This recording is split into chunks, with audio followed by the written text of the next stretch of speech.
Keir Starmer has spoken after a senior resignation, addressing questions about leadership standards and Labour's preparedness for government as the election nears. This is Power and Policy UK, providing independent analysis of politics, policy and power in Westminster. Breaking developments from Westminster this evening as Labour leader Keir Starmer has issued a significant statement addressing his future following the latest resignation that has placed his leadership under renewed scrutiny.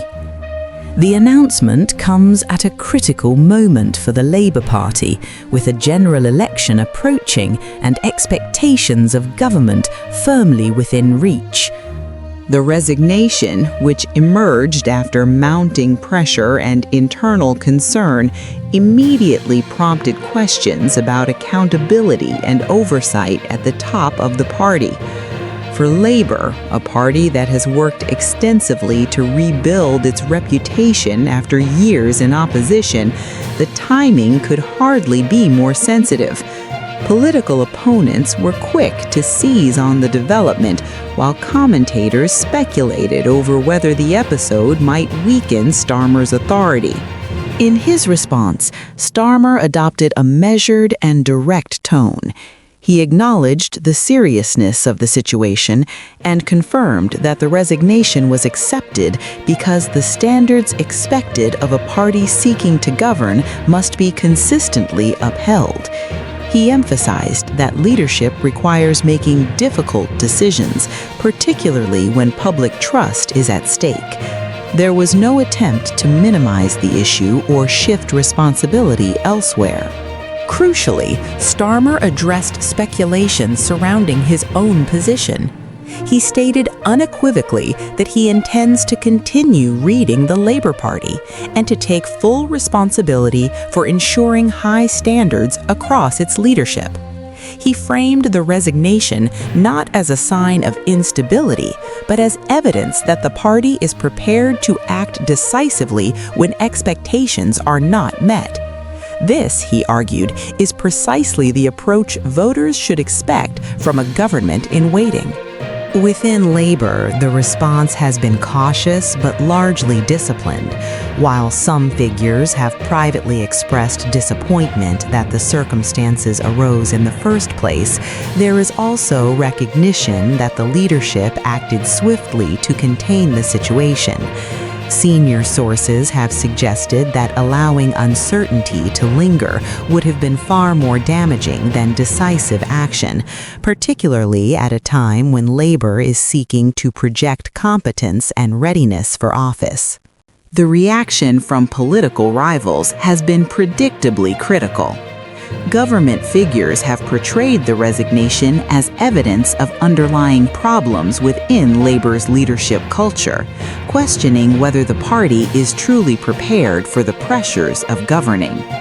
Starmer rejected this narrative, pointing instead to what he described as years of instability and controversy under the current administration. He argued that the public is more interested in solutions to the cost of living crisis, the state of public services, and economic security than in political point scoring. Importantly, Starmer used the moment to reinforce Labour's broader message. He spoke about restoring integrity to public life and rebuilding trust between voters and politicians. In his view, that trust can only be earned through consistent standards and transparency, even when it proves uncomfortable. This framing is central to Starmer's leadership strategy and reflects his effort to distance Labour from the perception of internal division that has previously undermined the party. Political analysts are divided on the long-term impact of the resignation. Some argue that the public has grown accustomed to frequent resignations across the political spectrum and may view decisive leadership as a positive signal. Others caution that any episode raising questions about internal management risks lingering in the public consciousness, particularly during an election campaign where credibility is paramount. What is clear is that this moment represents a significant test for Starmer. His leadership has been defined by an emphasis on discipline, professionalism, and electoral credibility. By confronting the issue directly and reaffirming his commitment to lead, he has sought to demonstrate continuity rather than disruption. Whether that approach succeeds will depend largely on Labour's ability to refocus attention on policy priorities in the weeks ahead. The coming period will be closely watched.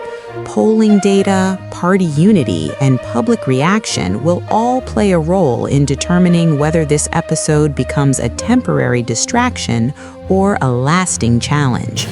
For now, Starmer has set out his position clearly. He remains in place, committed to leading Labour into the next election, and determined to present the party as a credible alternative government. As the political landscape continues to evolve, this resignation may prove to be a defining moment, either as a test that strengthened Labour's claim to competence or as a warning sign that opponents will continue to exploit. The ultimate judgment, however, will rest with the electorate. You've been watching Power and Policy UK, where political decisions are examined in context.